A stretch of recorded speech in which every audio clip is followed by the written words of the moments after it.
First, the engine. The core dynamo, how the shield is forged. To understand the field, think of an iron-rich ocean at outer core depth, hotter than lava, but squeezed by pressure so intense it never boils. Heat leaks upward from the deep earth, and the inner core slowly freezes at the center. That freezing releases latent heat and light elements, which make the surrounding fluid buoyant.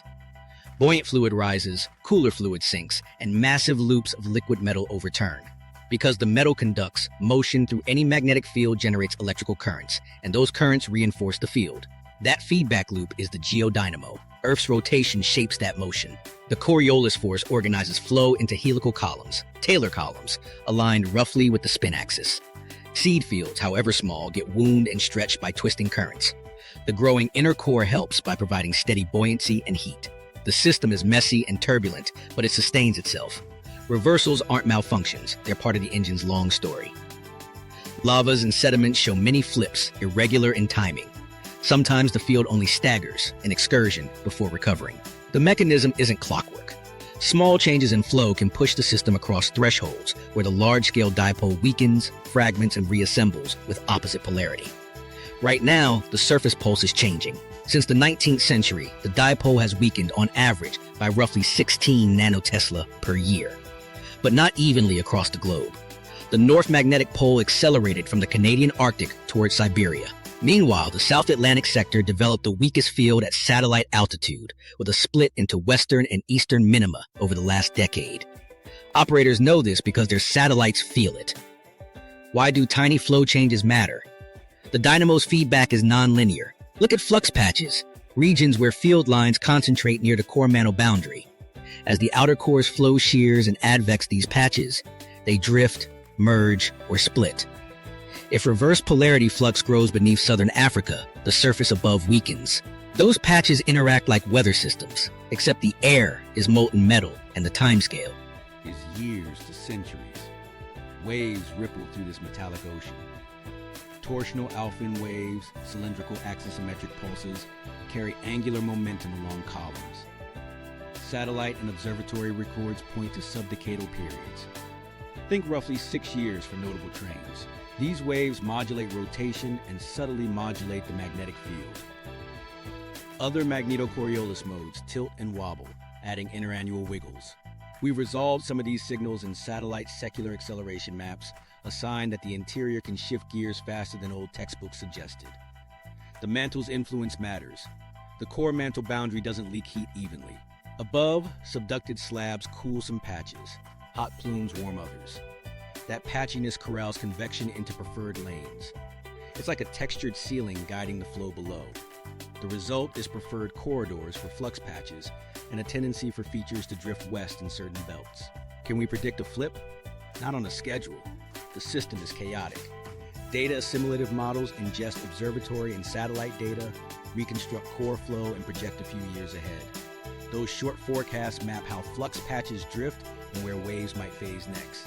Beyond that, uncertainty explodes. But short horizons still matter when you're managing satellites, grids, and routes. There are telltales.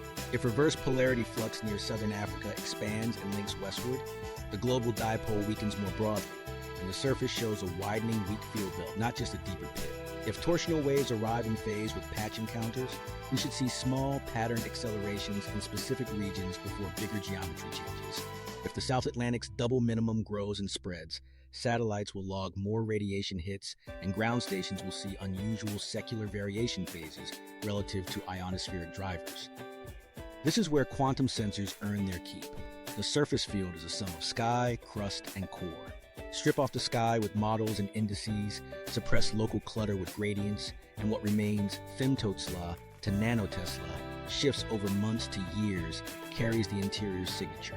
Atomic spins, diamond defects, and superconducting loops hold stable references that let us average for a long time without drifting. If the engine is messy, the dashboard is stranger. And the next chapter is written in anomalies. The anomalies, the South Atlantic Anomaly and fast pole drift. Before dawn over the South Atlantic, satellites cross a patch every operator knows by heart. Instruments down mode, memories scrub, error counters tick a little faster. That footprint, stretching from southern Brazil across the Atlantic toward Namibia, is the South Atlantic Anomaly, the field's softest spot at satellite altitude. It isn't a tidy circle. Over the last decade, it's split into two minima: a western lobe sliding west at roughly 0.2 to 0.3 degrees per year, and an eastern lobe near southern Africa that deepened faster. Mission planners draw red zones on orbital maps and route sensitive operations around them. Here's the human side. Hubble schedules downtime through SAA passes. Earth observation constellations expect data dropouts and budget for extra downlink attempts. Star trackers slip more often. Detectors saturate. Single event upsets and bit flips cluster by longitude, not by day of the week. Operators already use solar forecasts, but the SAA's baseline weakness doesn't follow the sun's calendar. It follows geography. Over years, a few percent less shielding adds up to shorter mission life and tighter margins. Underneath, the physics points down, not up. At the core mantle boundary beneath southern Africa and the South Atlantic, reverse polarity flux patches persist and drift west. As they slide, the surface field above them weakens. In recent satellite field models, that weakening organized into the current double minimum, western and eastern pits that don't move in lockstep. The western minimum has crept westward. The eastern one deepened with little east-west motion. That asymmetry fits simulations where reversed flux threads different corridors guided by patchy heat flow at the boundary. Meanwhile, far to the north, the pole broke its slow habit. For most of the 20th century, the North Magnetic Pole wandered through the Canadian Arctic. Then it accelerated, arcing toward Siberia. That sprint forced an early world magnetic model update before the regular 5-year cycle ended. Surveyors, drillers, and pilots felt it as a creeping heading error that outpaced paperwork.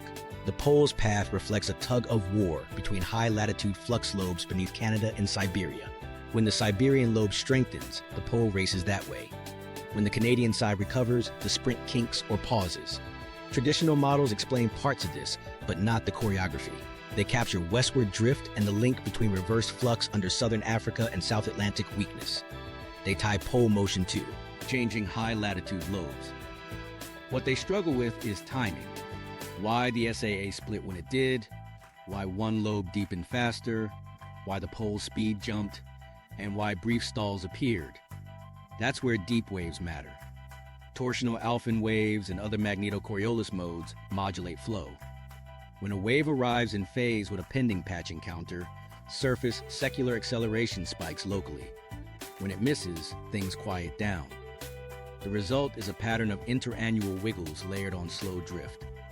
Space weather complicates the read but doesn't write the script. Storms swell the belts and make the SAA nastier for a day or two, then pass. The anomaly's core footprint stays anchored to the same longitudes. Operators see it in logs. Storm spikes come and go. The baseline risk follows where you are. That's why they pair solar alerts with geographic risk maps, and why any hint of westward expansion matters for scheduling. The ground view joins in. Mid-latitude observatories around the Atlantic log small, phase-coherent accelerations. Subnanotzla, but stubborn, leading periods when satellite maps later showed the SAA's shape reshuffling. Those drifts thickened before the eastern minimum deepened, then relaxed after. Up north, stations along the pole's path recorded shifts consistent with swings in influence between Canadian and Siberian lobes. The timing wasn't perfect, but the rhyme was hard to ignore. What nobody declares is inevitability. A weak patch can deepen without spreading. A pole can sprint, kink, and slow. But these anomalies are the field's loudest messages that core geometry is changing now.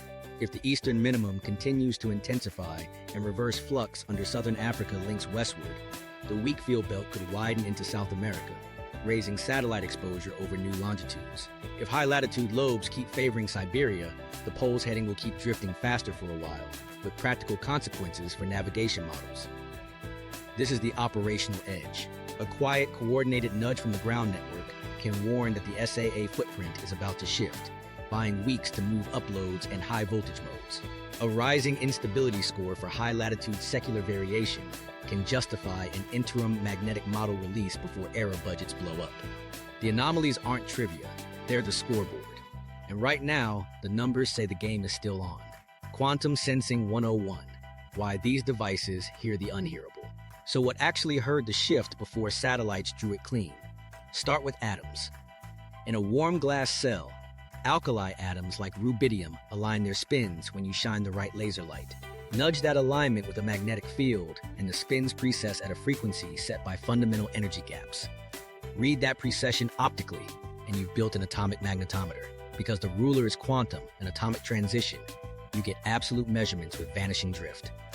With spin exchange relaxation, free tricks, and lock-in detection, sensitivity drops into femtotesla territory. That's a millionth of a billionth of a Tesla, small enough to chase the core's slow breath. Diamond takes a different path. Swap one carbon for nitrogen and leave a neighboring vacancy. That defect is an NV center. Hit it with green light, drive microwaves across its spin levels, and watch the fluorescence dip where the magnetic field shifts the energy splitting. The result is a room temperature quantum compass on a chip.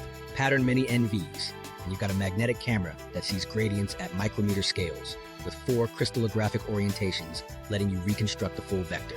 They're tough, compact, and steady for long averages, which is the key for teasing out interannual drifts. If you want the sensitivity crown, you cool down. A SQUID, superconducting quantum interference device, uses phase coherence around a superconducting loop. Tiny changes in magnetic flux shift the interference pattern, which you read as voltage. Cryogenics is a hassle, but in shielded labs, SQUIDs resolve fields so faint they make most signals look loud. In practice, field teams mix and match. Atomic cells for absolute long-term baselines, NV arrays for vector detail and gradients, SQUIDs for reference truth and control conditions. But raw sensitivity isn't enough. The world is noisy. Cars, elevators, rail lines, power harmonics, even your heartbeat. So arrays go differential. Put 2 sensors close together, subtract their readings. Far-field junk cancels, local gradients survive.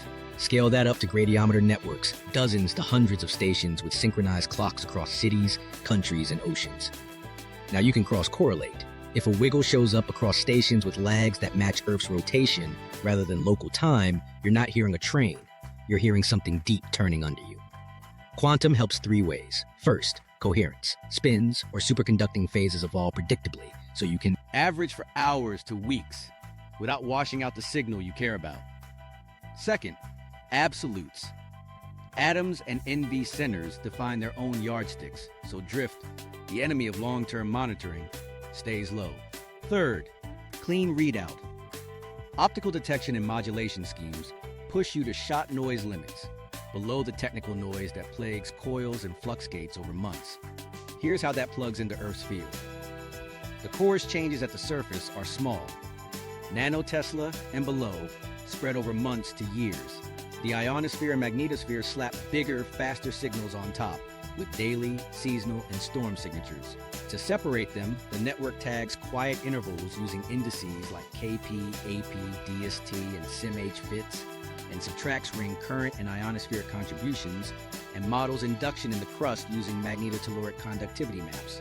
What survives, coherent at night across mid-latitudes, indifferent to solar local time, looks like secular variation's quicker cousin. Why not rely on classical magnetometers alone? Flux gates and coils are excellent for space weather and fast events, but their calibration drifts and 1F noise complicate month-to-year baselines at sub-nanotesla precision. You can beat that back with heroic engineering, yet atomic and NV systems start closer to the finish line. Absolute scale, low drift, and vector reconstruction with minimal recalibration. That matters when you're spotting a barely perceptible acceleration before the SAA redraws itself. Geometry is another edge. Static crustal magnetization muddies maps. Gradiometer configurations suppress static backgrounds and highlight changes. NV arrays can stare at the same spot and resolve local gradients, while triaxial atomic cells capture vector swings cleanly. Combined, they help distinguish a deep, smooth tug from a nearby switching cable at 8 a.m. Add accelerometers and thermistors, and you model out vibration and temperature fingerprints that would otherwise masquerade as field change. Fusion makes it useful. Satellites like Swarm and calibrated Cryosat-2 platform magnetometers see the field from above. Ground quantum arrays provide continuous, low-drift anchors below. Assimilation frameworks ingest both, respecting physics and estimate core flow a few years ahead. When the ground network's low-frequency residual thickens over the Atlantic-African sector, and satellites later map a reshaped South Atlantic footprint, that's not a prophecy. It's a pattern you can plan around. Fieldcraft turns theory into data.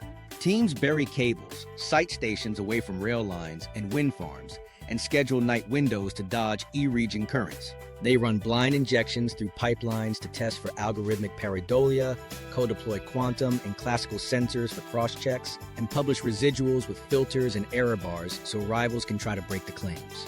They also multiplex, in atomic cells probing multiple transitions to triangulate vectors, in NV diamond reading all 4 orientations to reject axis bias. Redundancy kills false positives. The result isn't a siren, it's a heartbeat you can trust. A network of coherent references turns whispers into repeatable waveforms. When those waveforms grow thicker over key longitudes, you nudge operators, not reversal incoming, but conditions shifting. Satellite teams slide high voltage modes out of risky passes. Grid operators pre-stage for storm nights when a weak field belt sits overhead. Aviation planners rescore polar routes for dose. The science stays sober, the actions get earlier. That's the leap. Quantum coherence doesn't make the planet louder, it makes us better listeners.